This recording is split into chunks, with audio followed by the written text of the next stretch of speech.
Hi, thanks for coming out. Before we begin, I would also like to thank the traditional custodians of the land on which we're meeting today. As a Murray, it's really great to come down to the land of my cousins and be able to engage in this learning, knowledge sharing experience, so thanks for that. My name is, and because it's the first time I get to say this on a stage, my name is Dakoda, Dr. Dakoda Barker. Yeah, very exciting, thank you. I'm very glad that I now know how to deal with 3 years of depression and drop from that experience. So I look forward to. Yeah, look, it's a work in progress as always. I would also like to introduce my supporting act here. Wow, that makes me sound like I'm in charge. Look, it's fine. Roll with it for a sec. With me is the second most impressive person in the universe, a tireless worker and all-round great queer person. That's Jess Zammit. Oh, what? Okay. Hey. I was like, yeah, that's Alayna. And of course, the first most impressive person in the universe is Dr. Alayna Cole. They'll do a little bit of a better job at explaining who they are and what we're really here to do. My role is to do this because, as you will find out through the presentation, my role in QRM is mostly being there at the start, doing not much, and then taking a lot of credit for the hard work that these two amazing people have done. So that's me done. Enjoy the rest of the show. Dakoda has undersold himself somewhat. A little bit. So I'll start off by saying that the reason that he has to call me the most impressive and Jess the second most impressive is because we're also together and he lives in my house. So he has to say that. You're a doctor and I'm not a doctor. Yeah, but you're still pretty impressive.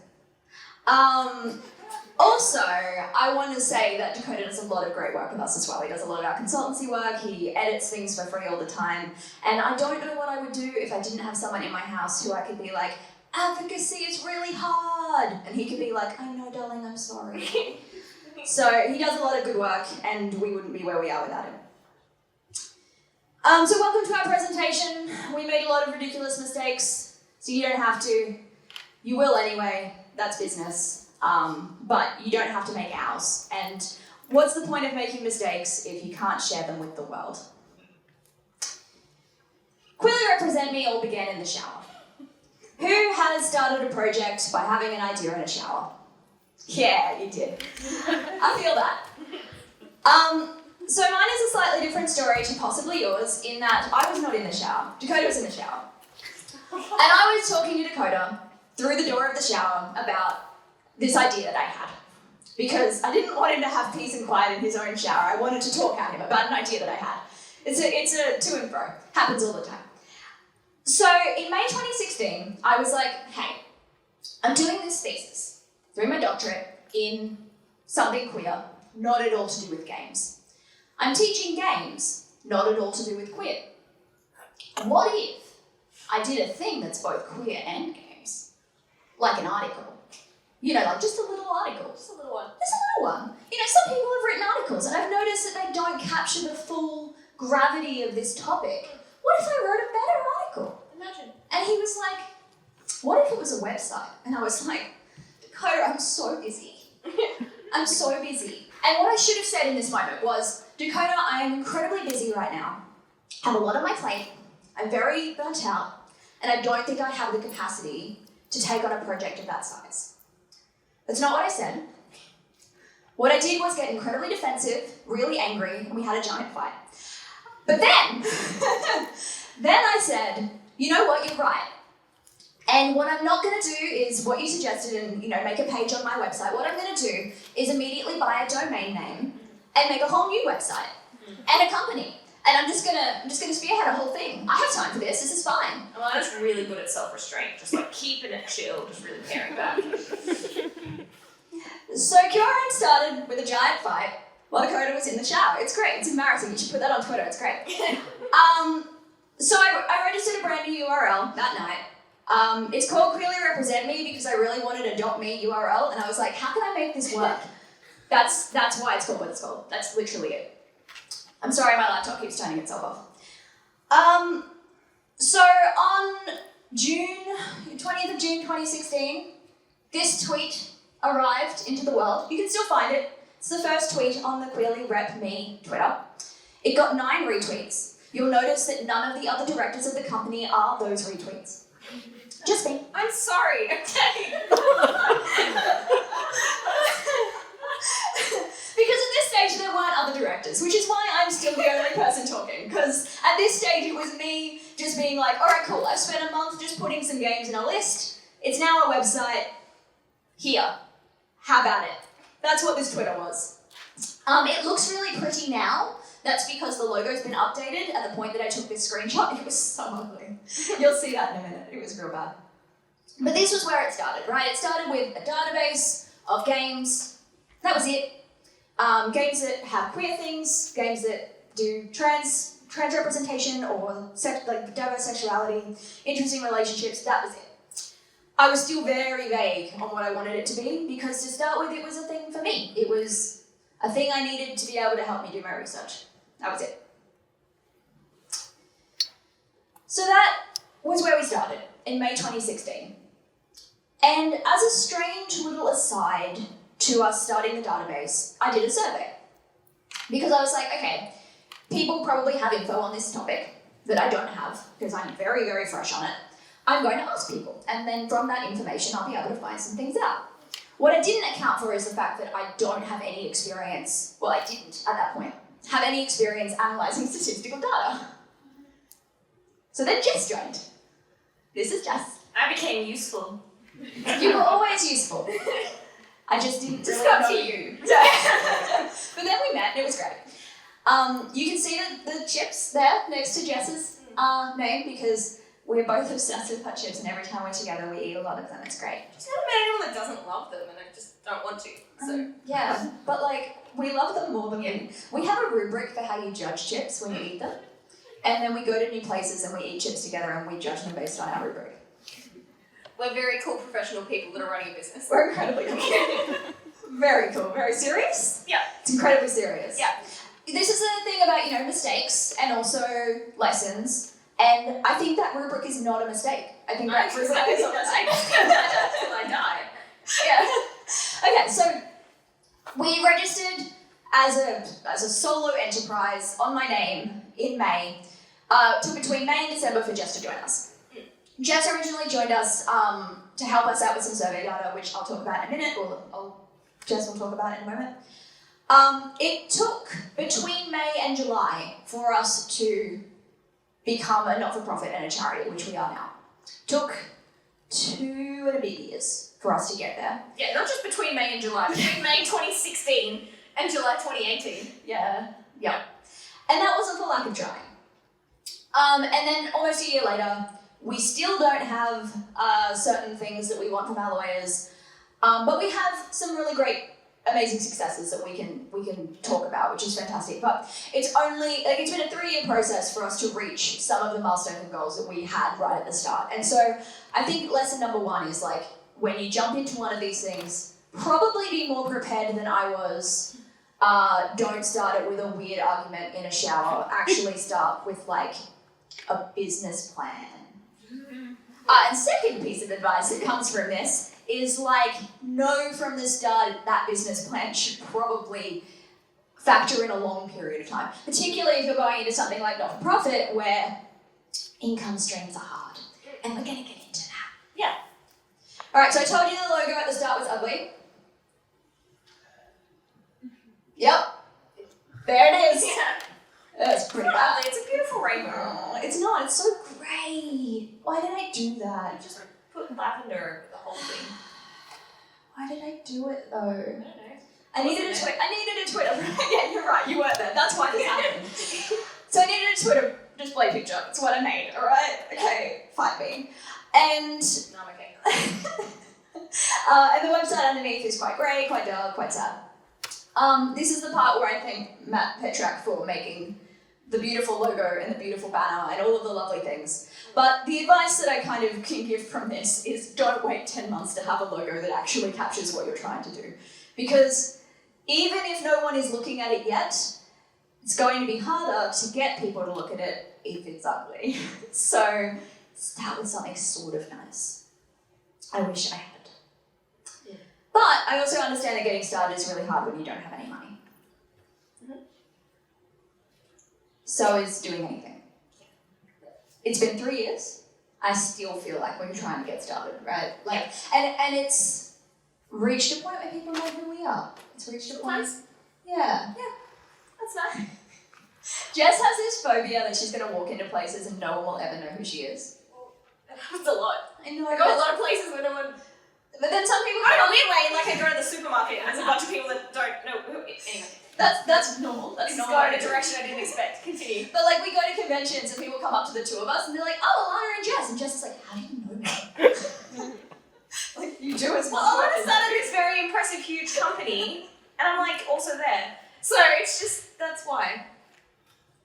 You're also there and like loud and at most of the events I speak at, and Correct. Yes. and you also do a lot of things. Yes. Do you want to talk about a lot of the things you do? Sure, why not? So when I initially joined up with what Alayna was doing, I wasn't really joining anything. Alayna was like, "I'm doing this survey. Help me. Help me." Well, what you said was, "I'm doing this survey, and gosh darn," in nicer terms. I don't think I'm saying gosh darn. Gosh darn tootin', Jess. I have a lot of data to input. This is not a quote. That's what you said. It's not. It's not That's what you said. said. And I said, okay, I'll help with data input. And then from there, it became not data input, and it became, okay, I like data. And every time Alayna said the word data, I'd be like, data, have a little party. She genuinely does that. And then from there, it became data analysis. Because QRM grew, and apart from just being about Alayna's research, it became research more broadly. Yeah, we have other people who use QRM as a platform for their own research now too, which is super cool because we have a lot of resources to allow and like support people in doing that. So Yeah. It has grown. But it wasn't just that you started doing. You also started doing everything that I needed done that I couldn't do. Like I would just send in the middle of the night just a Facebook message and be like, "Hey Jess, I need this thing. Do you reckon you can do that for me?" And it would be like midnight, and then I get a reply at like 2 a.m. and she'd be like, "Yeah, I did it," and I'd be like, "Okay." Yeah. And so I just didn't let her leave because that's really great in a person. That's very helpful. I didn't try to leave. That's true. holding me hostage. You really don't want to go anywhere either. It's great. It's helpful. Also, things like the Queer Games journey happened. Yes. Do you want to talk about that as well? Yeah, so because QRM existed, and it was this, at the time, fairly small database, had I known what it would become, maybe I would have made some different decisions regarding the queer games journey. I think when she started, there was like 180 games or something. It was more than that. There was, I don't know, like 500. It's like over 1,200 Originally, now. what I wanted to do was to play them all, right? Because I was like, this is so exciting. Here's a database of all these games that have queer stuff in them. That's really exciting. I'm going to play them all and then maybe write about it. So that's what the queer games journey is me playing queer games and then being like, here's a little like mini review, because I'm a games journalist and I play games and I'm like, oh, gotta review that. And they're all super sassy and really funny, so if you haven't seen them, I highly recommend it. Because I read them and they're about games I've played and written about and know about, and I still have a chuckle every single time because you're like, why are her boobs like this? It's great. Yeah, because I'm not getting into it now, but if you read them, We only why have, their boobs we like only that? have 15 more minutes, No. and you can't get into that. It'll take the whole 15 minutes. Yes. But yeah, so started doing that, and then the database grew. And when the database grew, now it's a database of like, what, more than 1,500, quite a lot more than 1,500 Yeah. games. It's pretty big. So the queer games Which journey is will never great. end. It's great, by the way, No, because it's it means thrilling. we're getting so many I more love video it. I'm games. so happy. But boy, does that give you a job to do. Yes. Because on top of that, also what I'm doing is the database that Alayna started is now essentially my job. So now I run the database and people send tips and I add to it and it's great. But it's also, a lot of work. Yeah. For the And that's the thing, like, we started off with me doing this solo and doing a lot of things on my own. So much happened from there that we grew and grew and grew, and it's basically become everything I was doing in that first year is now Jess's job, and everything I'm doing is a lot of, like, consultancy organising and emailing lawyers and all these other kind of bits and pieces that I sort of love and also kind of wish I could still do the fun stuff. more, but like... Is that what updating the database is? Do you want to email the lawyers? I don't. That's what I thought. So, we do a lot of other things as well. Like, the Queer Games journey came into QRM because Jess was like, I want to do this thing. Should I write about it for a different website? And I was like, do you want to write about it for our website? And I did. Spoilers. yeah, and so she does. And we also write a lot of free resources. We do paid consultation. We have an interview series, which the first season of will have 100 different queer creators interviewed in for the first one, which is amazing. And we have a season 2 coming up, which will have even more. We do events, and we do a lot of different outreach programs and things as well. So we started out as a database, and now we do a lot more than Yeah, just I mean, that. the point is we started with a small thing, and getting started was hard. We had no money. We have no money. We continue to have no money. And we just said doing things is hard when you have no money, and yet we decided to do a whole bunch of things. Yes. And continue. And our talk is about the mistakes that you shouldn't make because we made them. Don't do the thing where you do too many things and have no money, Yeah. even though we're continuing to do it. That's my advice. So we wanted to be a not-for-profit. That was our big thing. And the main reason for that was we felt like we were doing work as a charity and we could kind of support that work by applying for grants that not-for-profits can apply for. I did a bit of research into this. That's kind of where we ended up. We wanted to do that from pretty much the start, but the problem was looking into that as an individual human who's never set up a not-for-profit is incredibly difficult. I had some contacts who had done things like this before, but they weren't in Queensland, which is where I'm from, and not-for-profit law varies state by state. So games-specific lawyers, there are a couple in Melbourne, there are several overseas, there are none in Queensland. Well, at least there weren't when I was doing this, I don't know if there are now. And so I had to try and find a lawyer who supported what I was doing, understood not-for-profits, understood games, and understood the queer community enough to be able to help with this. I'm imagining you will understand that was incredibly hard. So it took a really long time to contact a whole assortment of people who put me in contact with other people, who put me in contact with other people. I was in meeting after meeting after meeting. Obviously none of this was paid. I was just throwing my time into the sea and hoping that maybe one of these partnerships would come to something. We registered as a charity in July 2018. So that was, I said 6 months there, I think maybe 8 months or so since I started sending out emails trying to get this off the ground. And it has been nearly 18 months since that happened. And since that all started, we're still waiting on our deductible gift recipient application to come through, which is basically the ability for people to donate to us and get a tax rebate. And we're still waiting on IP registration for our name and our logos. And so we've been talking with lawyers for, like 18 months longer, and we still don't have those things. Part of that is on us. Part of that is we've had to stagger things because we didn't have the money to outlay it all at once. Part of it is on them. There is a lawyer who I will call Thomas for the sake of this talk because his name is Thomas. He just didn't send me emails for 6 months. And I was like, hey Thomas, here are my emails. And it turns out he was doing some things behind the scenes, but he also just wasn't telling me anything. And so maybe he wasn't, I don't know. How am I supposed to know? And so it's a lot of just crying. Yeah. It's hard, is basically the answer. Yeah. I said that this talk was about learning lessons about the mistakes that we've gone through. It's also kind of just me telling you that everything is hard. It is, to be fair. That's me. It is hard. That's me, and that's the money that I dream of. Yeah. Yeah, same. So, they were Oz! I'm sorry, I didn't mean to make you feel super bad. It's a little bad. Okay, so the big thing is, right, establishing a logo, having official company registration, all of that stuff, you want it as soon as possible. You want to try and get yourself off the ground as soon as possible, because if you're trying to be a company, you want to be legitimized. But all of that costs money. And having employees costs money. How much do you get paid regularly, Jess? I'm going to go ahead and just take a guess and say it's nothing. I think you've done such a good job today. I'm going to triple it.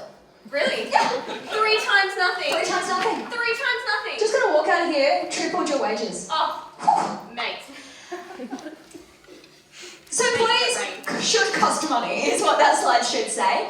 I don't pay myself. I don't pay Jess. We'll talk about it in a little bit. We pay some employees for some work, and then some stuff is volunteer, and it's all very clear what's what, and everyone knows coming in what's what. And so I try to be very transparent with that, and I think that that is a big takeaway from this as well. So if you are going to, like, quote unquote, exploit people for their abilities, be very clear about what you're doing. So, like, Jess has come in as a volunteer for statistical analysis, but when we do consultancy work with paying customers, that money always filters back through to our consultants. So I want to make that very clear, mostly because I don't want all of you to go and report me. It's fine, they know, it's okay. I feel so much guilt. So yeah, the problem is you need to be able to pay, thank you, you need to be able to pay your employees. And to do that, you need funding. And to get funding, you need to seem legit, which means you need logos and registration. That costs a lot of money. To get money, you need to... You see that it's a problematic cycle. Yeah. We're just going to look at this one for a minute. We look at it bigger. Yeah. So, I want to put a disclaimer on this slide. Every single person who tells us that what we're doing is really important, I love you, thank you. Every time someone tells me what you're doing is really important, I cry for days with happiness. Honestly, she will send me a message immediately and be like, someone told me what I do is important, they knew who I was, and they thought what I did was good. Yeah. And I'm like, it's because it is. But I just want to make that really clear. Yeah, no, totally. I believe in this statement, but I also want everyone to know that I cry with happiness when you tell me. I'm just also still crying from all the money I don't have. So, dual purpose tears. So that's the thing, right? Like, telling us that what we're doing is really important is great, and for certain people that's all they can give, and that is completely understandable, and I would never, ever, ever, ever ask for more than that from people who couldn't give anything more.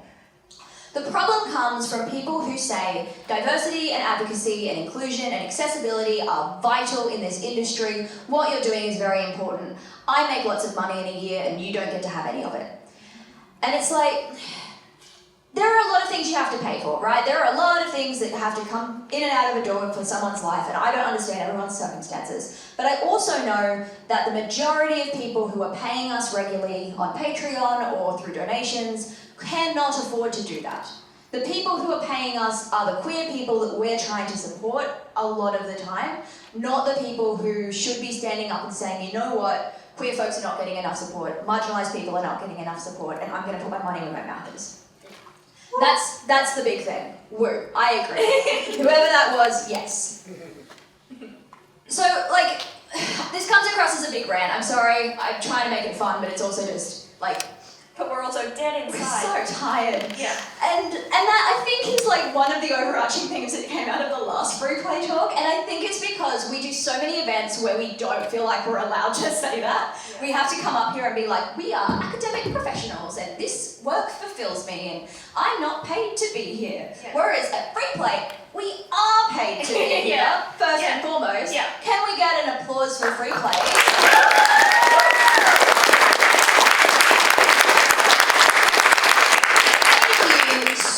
For paying your speakers. Yeah. Because we go to academic conferences where you have to have God knows how much expertise to be able to go, and they don't pay you to go. Not just academic conferences. Oh yeah, but like the academic ones you have to pay to attend as well, to speak. You do the games ones as well. Oh yeah. It's like, cool, thank you. I'm just going to spend $1,000 to go to this conference and gain nothing from it. I really appreciate it. So we put thousands of hours of unpaid time into QRM. We have loaned or donated thousands of dollars to the organisation. We could not get started without Ben Rolfe, who would hate that I just said his name out loud, and I'm going to tell you guys this. He gave us $5,000 to get started. He didn't tell anyone, and he wouldn't let me tell anyone. I'm telling you now because I'm sick of not telling anyone. We couldn't have done it without him. And I loaned thousands of dollars, Dakoda loaned thousands of dollars, and we could not have gotten started without that. And if you are in a circumstance where you don't have that money and you don't have that friend that says, you know what, I believe in you, and I'm going to give you $5,000, you can't do something like this. And so, I don't know what the lesson is in that. I'm just mad, alright? And we have these people volunteering this incredible expertise, and I want to pay them instead of making them volunteer. But they're like, no, we love what you're doing, and we want to volunteer our time. And I'm like, I'm filled with crushing guilt about that. I want to pay you. Please, can I pay you one day? I love that, but it's not on you. At the same time, I love what we do. It's really fulfilling. It's hard. It doesn't pay the rent. The point for me with this is that I want to make the takeaway is that it's hard to do this when this is not paying you, because this is a lot of work. This is a full-time When I job. also have a job as like a teacher, and I have times when literally all I'm doing with my time is marking, and all I want to do is be working on QRM, even though QRM doesn't pay me, because it's really fulfilling. But it's unsustainable. Like, I physically cannot, as a person, do that. And like, I have a full-time job. I work 8-hour days. My commute is an hour and a half, both ways, so 3 hours driving per day. So I work 11, 12 hours per day usually. Then I go home and do this, and it's completely unsustainable. Like, completely unsustainable. But it's important work, and it's something that we need to do. And I can't take the time to do it and pay my bills at the same time unless governments are stepping up and grant makers are stepping up and people are paying for this to happen. So we have 24 people on Patreon who are donating $49 USD per month. I love every single one of them. They're amazing, and I don't want to undercut what that gives us to work with, but that's half an hour of one person's time per month is paid for through that. That's not going to keep things going. We are often denied access to grants because A, we don't have DGR status yet, we can't get deductible gifts yet, and we don't really neatly fit into like queer advocacy and support, because they're looking for really amazing doctors that give free services to people with HIV or things like that, which I'm like 100% all about, but that limits what we can access. And oftentimes we don't fit neatly into games grants because we're not developing a game, or we're not, we just got turned down on a grant to travel overseas because they wanted a project to go and show off, and we aren't a project, we're an ongoing initiative. We just managed to survive on our consultancy portfolio that's growing, but God, do you have any idea how much time goes into the emails that create that portfolio? And so every single small attempt to try and get a more sustainable income costs so much time and money in outlay. I don't know what the advice is that comes from that. The advice is that it's hard, and if you're considering doing it, you need to understand that it's hard. Absolutely. That's the point. Absolutely. Yeah. And so like I said, some of what we do is paid, and I know that we're like on borrowed time now. Some of what we do is paid. Every time we do consultancy, it's paid. Every time we're doing publications on external websites, it's paid. Trade Media has our Game As You Are series, and they pay us for that, which is amazing. But all of the free resources on our website that we don't want to put a paywall on, they are all made for free. And we don't want to make them a subscription service. They're meant to be accessible. That's the point. That's what we fight for. Our database, updated for free, available for free. Academic papers we don't get paid for, and that is a whole other conversation about how academic institutions are broken.